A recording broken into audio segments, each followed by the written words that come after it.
সুস্থ থাকতে প্রতিদিন কত লিটার পানি পান করা উচিত? বয়স ও লিঙ্গ অনুযায়ী পানির চাহিদা আলাদা হয়ে থাকে। এই ভিডিওতে সহজভাবে জানুন প্রতিদিন ঠিক কতটা পানি পান করা উচিত এবং পানি কম খেলে কি কি সমস্যা হতে পারে।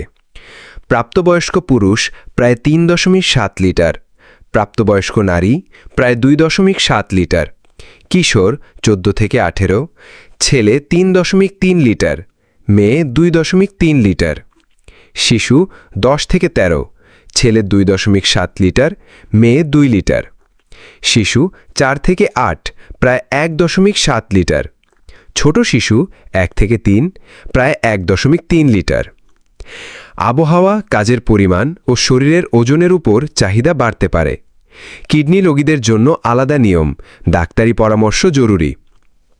পানি কম পান করলে হতে পারে ডিহাইড্রেশন, মাথা ব্যথা, ক্লান্তি, কোষ্ঠকাঠিন্য, ইউরিন ইনফেকশন।